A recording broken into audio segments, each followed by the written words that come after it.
Welcome back to Inverted Aviators RC. This is part 2 on how I made the head tracking F4U Corsair. There's a lot of fun tech and mods to get into, so without any further ado, let's get into the video.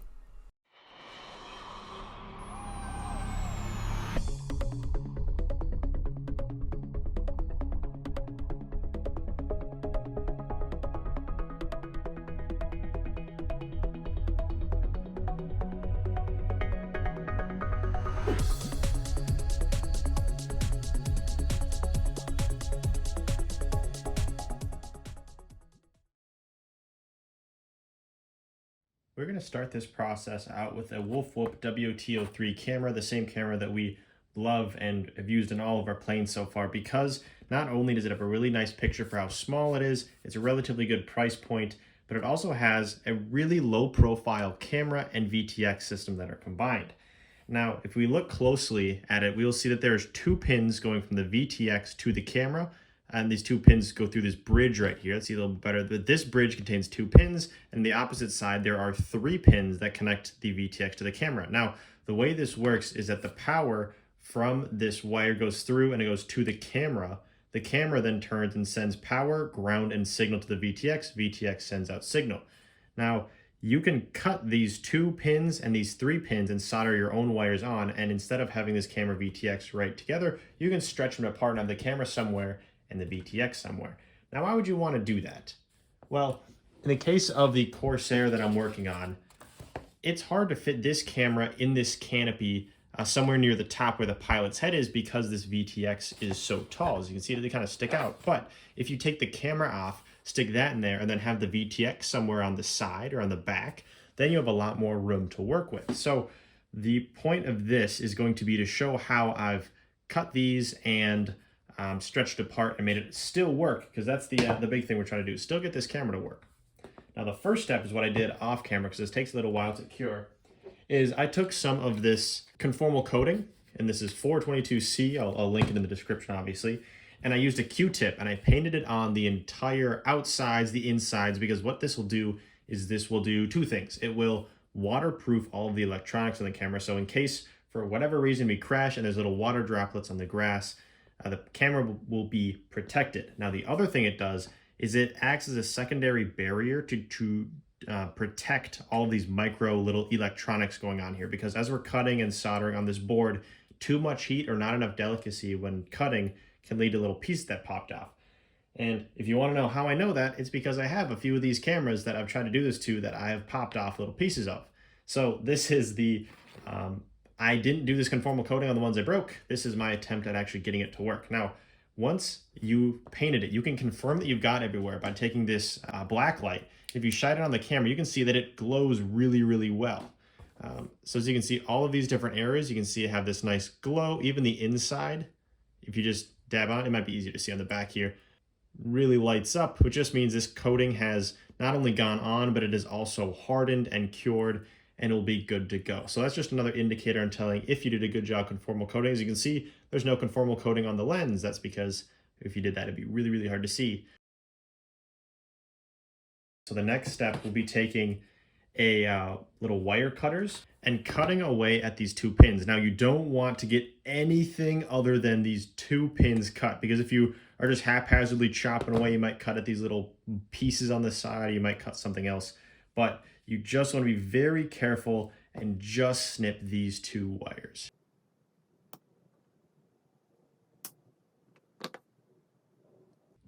Okay, and as you can see, it just took a little bit of pressure. I just went very slow and tried to get at the plastic first and then cut the wires. You can see it split off on this side. As you can see, they're completely separated. And then I'm gonna flip over to the other side and repeat the process on these 3 pins on the back. So it's just cutting this black connector that has 3 pins going across. So again, be careful, take it slow, and you should be just fine.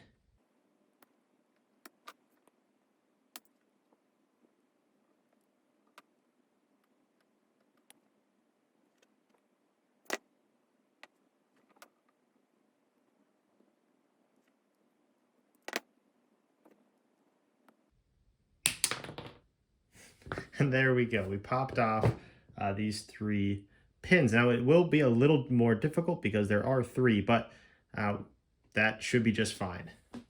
The next tiny step is if you have any of these plastic parts remaining, you can just pull these off because we're going to be soldering to these pins, and it's a little difficult with this little plastic piece on. So you can see on this side too, we've just got a little plastic casing remaining that should either pull off or just gently remove it with some pliers. So after you get these top pin casings taken off, you'll see we have 2 pins hanging off, and we're going to cut off the wires from the VTX here, and we're going to resolder them onto these 2 pins. Now, top left is black and the one next to it is red. So we're going to repeat that same process over here. So it's as simple as taking that same wire cutters you had and cut it as close as you can up to the top of this black plastic casing. And we're just going to cut these wires off. There we go. We can set this aside for a minute because we will circle back. But then it's a matter of tinning and prepping these wires for soldering. Now we don't need a whole lot of wire here. See, I stripped it pretty long. We don't need that because they're going to be soldered onto these pins here. So the shorter, the better. So after tinning and prepping, you can grab your soldering iron, or if you're British, and then tin up these wires as well as the pins on the camera. So the tinning of the wires on the camera, or the pins I should say, is just going to take a little tin and flux and just put it right on those 2 wires and treat them just like a normal pair of wires when you are soldering. So I'm going to clip on these handy dandy hands to some place that doesn't have anything on the front or back. So you see this top corner here, that has a very little space that we can use. So I'm going to be very careful and clip this in without wrecking any of the electronics, just so we have another pair of hands to figure this out with. So then again, top left is black and the top right is red. So all I'm going to do is just touch these wires to it and we should be just fine.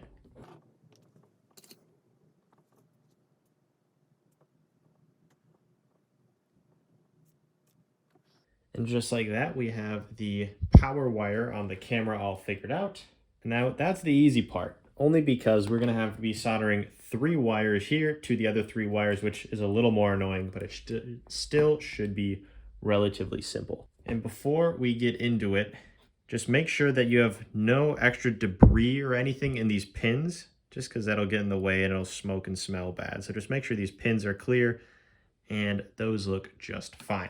So we've got the wire on the very outside is the signal wire, and then we have power and ground are in the middle. Now, it doesn't matter what colors you use where, so long as they match up with this other side. So if you can imagine these wires go together like this, just make sure you're soldering straight across as if they are connecting. Just make the wires in between.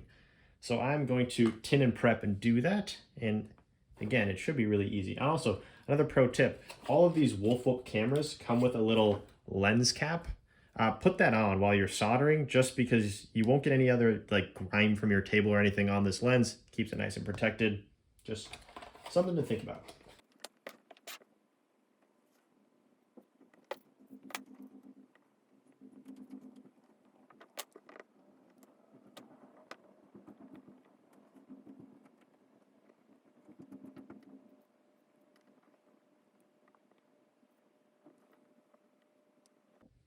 And just like that, we've got our 3 wires connected on the camera side, and all we need to do is repeat it for the VTX side. So remember, this camera started out, or the VTX started out just like this, so make sure the wires will wrap around and plug into the exact same wires they would if they were attached to the VTX.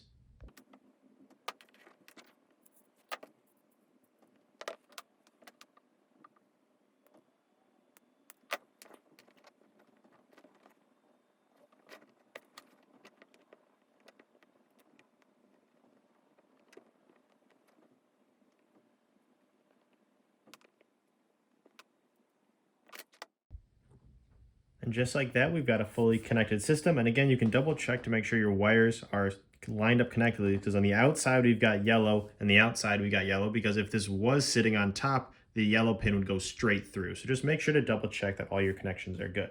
Now, one thing I'm going to do before plugging this in, and it's a good idea to always do this before plugging in for the first time, is use a multimeter and test for conductivity. Because if you have this light up, that means that there will be power running in places you don't want, which will lead to things frying, which is never fun. So all I'm going to do is touch the pads here, positive and negative.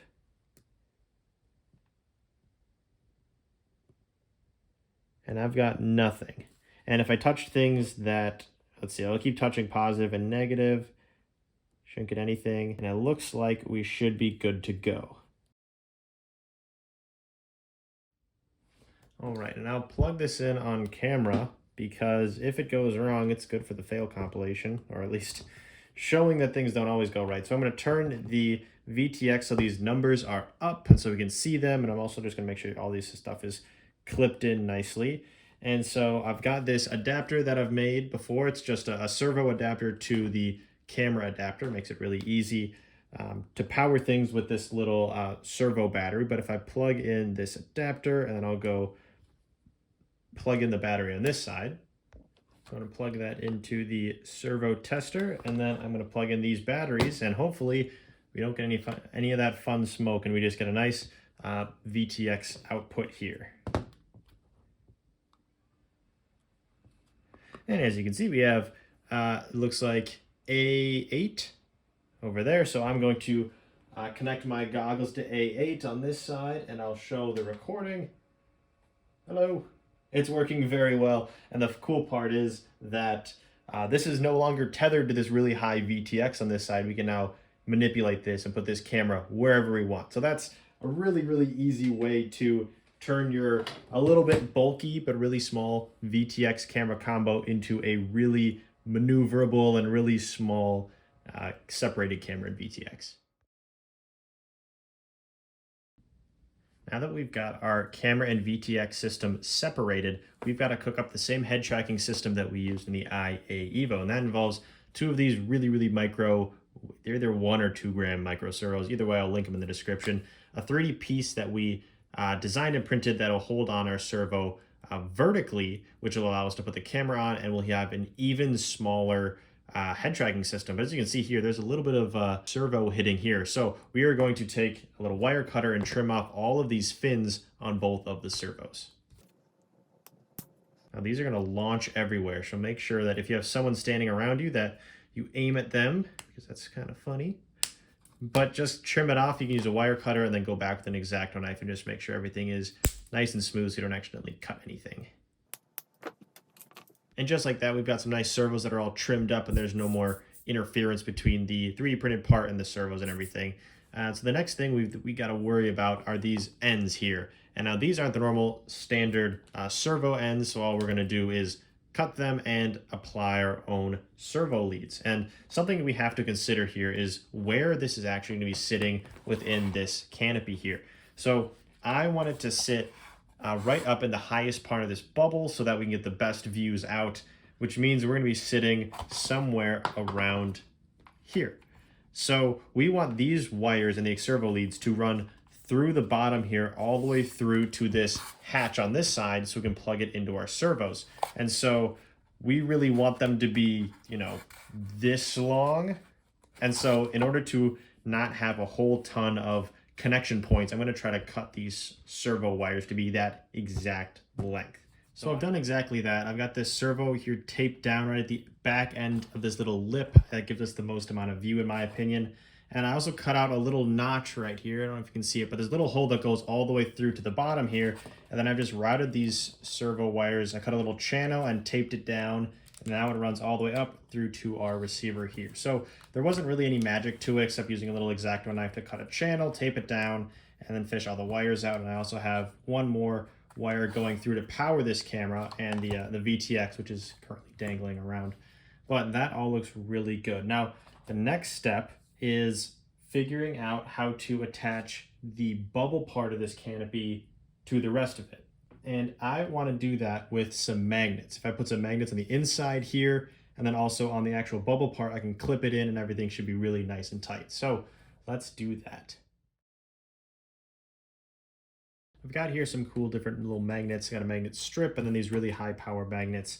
And my idea is to cut into a few different areas on this canopy, on up here, here, and on the other side, and put magnet tape on the actual fuselage or the canopy side, and then I'll put these high power magnets glued into the inside of this so that the strong magnets are grabbing onto the little weaker magnets like that.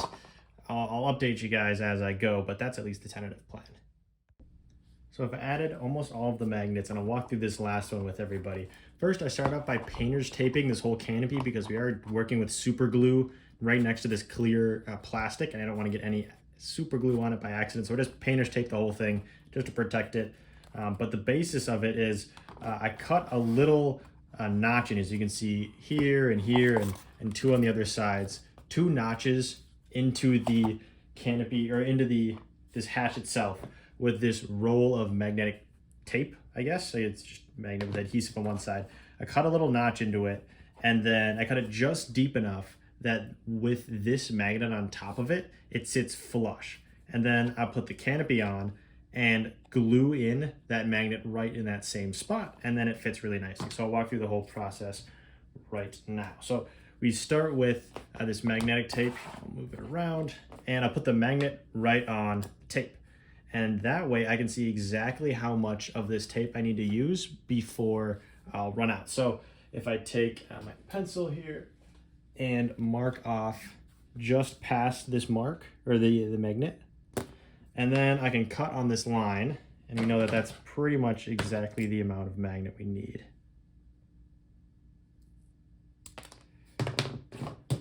Okay, so as you can see here, this magnet will fit right on there, and we could even trim this down a little bit because we just need the exact amount. So I'll just take scissors. So I give myself a little wiggle room around this magnet, but for the most part it can be pretty much square on. So now we are going to place it. So I put it up here, so I'll match it. I'll just put it right about here, and that's why we need only the exact amount of magnet, because we don't want to cut into this canopy too much. But now that that's here, I'm just going to trace it out with a pencil, just where these lines are, right around the magnet. And then I'm going to also cut it out with an X-Acto knife. And I know you only need to go this thickness, right? You only need to go this far. So don't like chop all the way into it. Just go just as much as you need, no more, no less.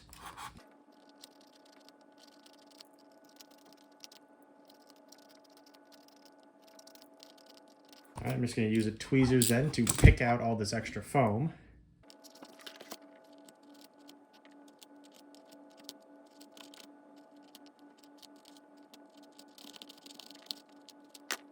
And you can check to see if this hole is the right depth by just putting in your magnet, the circle and square magnet together, and checking for the depth.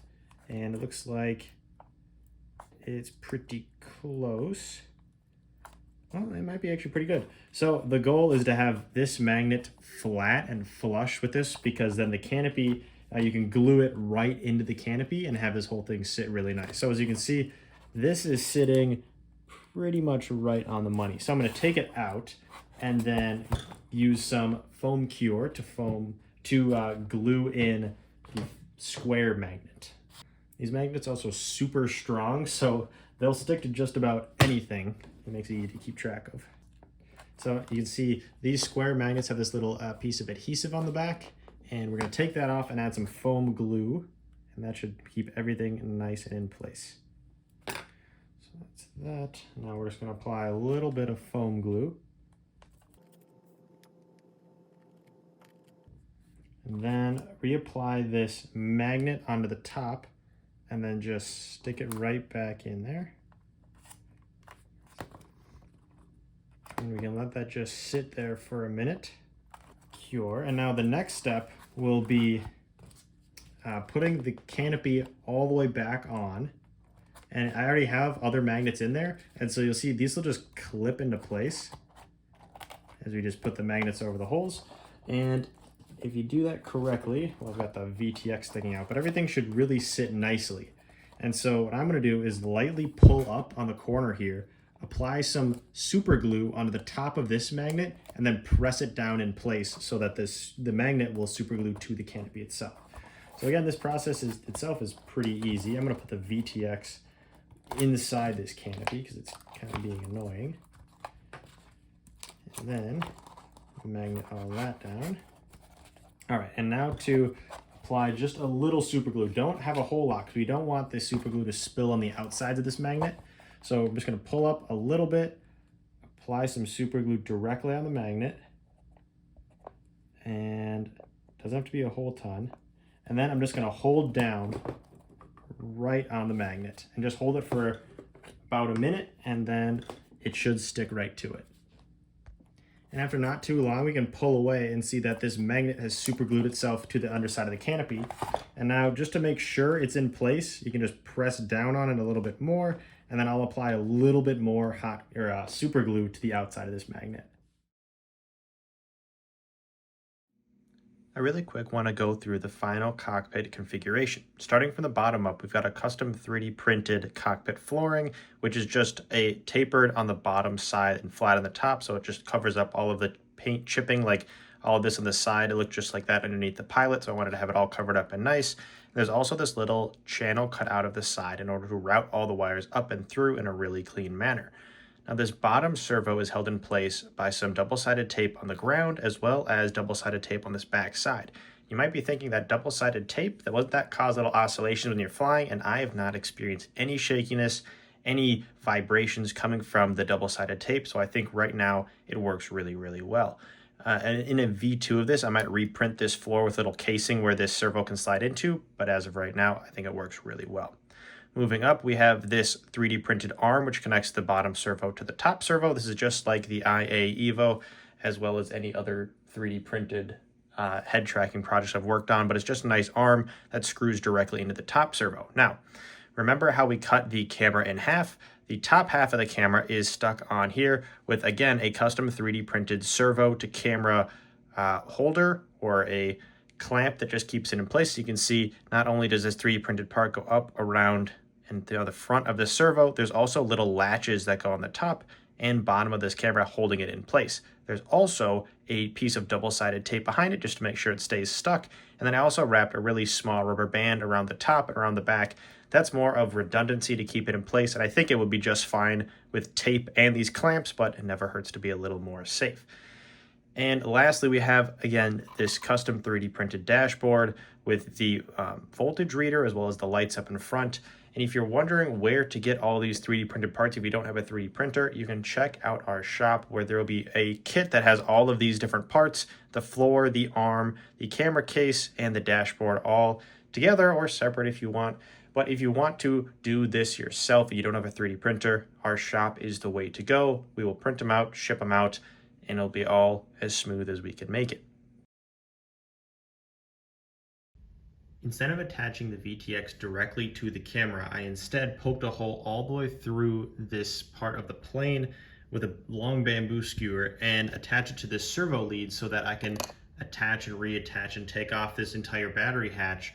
But that's all that is going on here is there's a little servo plug, and I can plug that into the servo lead coming from the camera, and that's all that happens. I cut a notch in here too, so I can actually fish this VTX all the way down into the plane for a little lower profile while flying, but that's all the specialness that happened with the VTX. And that's going to do it for part 2 of the head tracking Corsair mod video. There will be a part 3 coming out at some point, which goes over the transmitter, and there's just a lot going on with the transmitter, so I wanted to make sure I covered everything in its own dedicated video. And before we conclude here, I just wanted to give an extra special thank you to all of the members. The continued support really helps our channel on these fun projects. It's just really nice support, so thank you again for all of that. If you guys are liking these tutorial videos, please let me know in the comments, or if there's other planes you want us to modify. We're always looking for more fun ideas and projects, so thank you to everybody who's watching and supporting the channel, and make sure to stick around for more videos like this. Thanks for watching.